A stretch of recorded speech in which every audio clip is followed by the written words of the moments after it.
फिर जसोदा मैया का रूप। इस मंदिर का निर्माण किसी कारीगर ने नहीं बल्कि स्वयं विश्वकर्मा जी ने अपने हाथों से किया है। तो आपको इस मंदिर की हर जानकारी देंगे और अच्छे से दर्शन कराएंगे। तो चलिए स्टार्ट करते हैं अपने वीडियो को। तो राधे राधे सभी को। तो आप सभी का फिर से स्वागत है आपके अपने चैनल में। तो अभी हम आ चुके हैं पुराना गोकुल।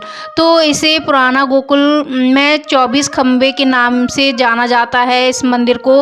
तो इसमें आप यहाँ से एंट्री कर सकते हैं और सबसे पहले जो हमें दर्शन होते हैं वो इस वृक्ष के होते हैं। ये वही वृक्ष है जहाँ भगवान गायों को चरा कर लाते थे और इसके नीचे बैठकर विश्राम करते थे, इसकी छाँव में बैठते थे और यहीं से अपनी गायों को बंसी बजाकर बुलाया करते थे।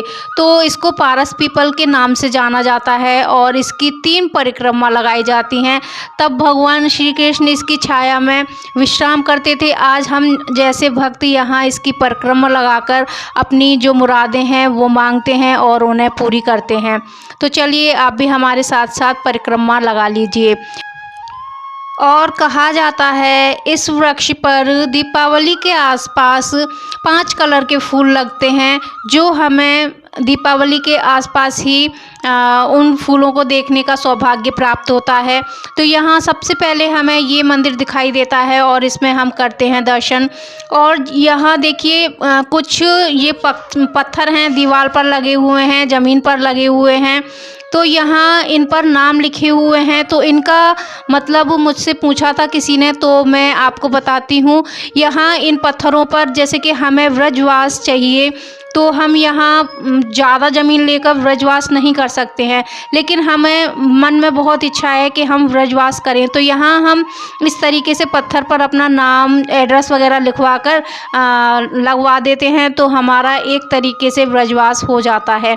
तो जो अभी आपको पहले मंदिर दिखाया उसमें जब से कोरोना काल हुआ है तब से ग्रुप मतलब जाता है 50-100 मतलब उसमें व्यक्ति जाते हैं, उसके बाद दूसरे व्यक्ति जा सकते हैं। तो अभी चलिए हम चलते हैं 84 खम्बा मंदिर अंदर और आपको कराते हैं दर्शन। तो यहाँ विश्वकर्मा जी ने अपने हाथों से इन सभी खम्भों को बनाया था, इसका निर्माण किया था मंदिर का। और यहाँ जो ये पीले कपड़े से आपको दिख रहे हैं 4 खम्भे, ये खम्भे ब्रह्मा जी ने अपने हाथों से लगाए थे और 80 खम्भे विश्वकर्मा जी ने लगाए थे। तो आप भी इनके दर्शन कर लीजिए। और यहाँ वो स्थान भी है जहाँ बलराम जी और कृष्ण जी की छठी पूजी गई थी। जैसे कि किसी बालक की छठी पूजी जाती है, उसी तरीके से यहाँ भगवान श्री कृष्ण की छठी पूजी गई है। देखिए यही है वो स्थान जहाँ बलराम जी की और कृष्ण जी की छठी पूजी गई थी।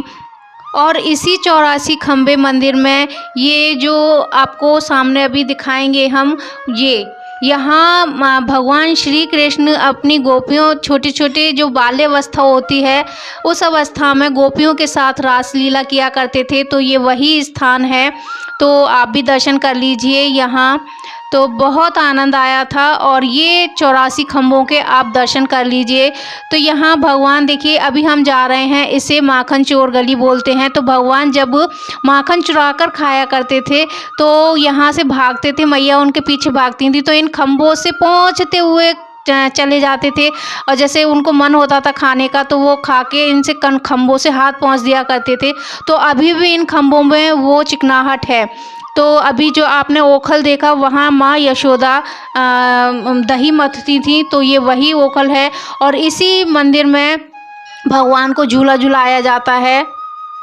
और यहाँ चाहे 60 वर्ष का बुजुर्ग हो या फिर 7 वर्ष का बच्चा, तो वो घुटवन चलकर ही भगवान श्री कृष्ण को झूला झुलाता है और कहता है, नंद के आनंद भयो जय कन्हैया लाल की, हाथी घोड़ा पाल की जय कन्हैया लाल की। तो चलिए अब दर्शन करते हैं भोले बाबा के।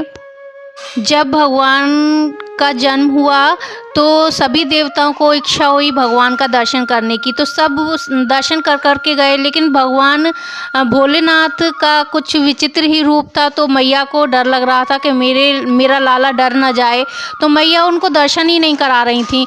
तो भगवान भोलेनाथ भी हट पड़ गए कि मैं भी दर्शन करके ही जाऊंगा। तो मैया ने इसी स्थान पर उन्हें दर्शन कराए थे। तो उसी स्थान पर भोले बाबा का मंदिर है, तो आप लोगों ने देखा। तो अब यहाँ देखिए पूरा व्यू दिखाती हूँ आपको मंदिर का। कुछ इस तरीके का व्यू है और यहाँ आने से ब्रज का सौभाग्य तो प्राप्त होता ही है और 84 लाख योनि से मुक्ति भी मिलती है।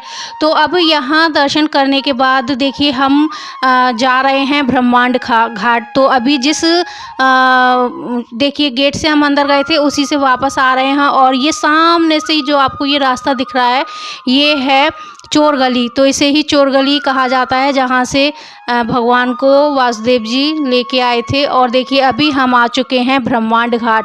तो ये लगभग 1 किलोमीटर की दूरी पर है 84 खंबे से। तो आप भी यहाँ दर्शन कर लीजिए। तो यही वो ब्रह्मांड घाट है जहाँ देखिए ये लीला दिखाई है। ये शिव के पापा यहाँ देखिए दर्शन कर रहे हैं।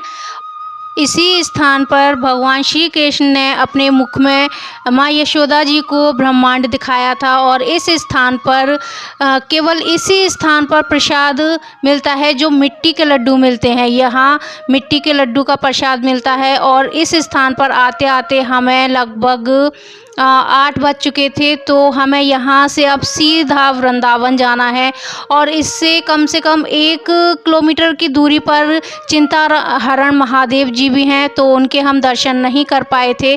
तो अगली बार हम आएंगे तो ज़रूर अच्छे से आपको पूरे दर्शन कराएंगे और हम भी अच्छे से दर्शन करेंगे। देखिए इस टाइम बिल्कुल अंधेरा हो चुका है ना, और ये सब कुछ यहाँ से अपना सामान लेकर जा रहे हैं जो यहाँ दुकान लगाते हैं। तो देखिए ये वही वृक्ष हैं जहाँ भगवान श्री कृष्ण बैठते थे, बाल लीलाएँ करते थे। तो चलिए हमारा जो आज का ये वीडियो था गोकुल में वो यहीं तक था। तो आपको आगे अभी और भी गोकुल के दर्शन कराएंगे, तो आप आगे वीडियो में बने रहिएगा।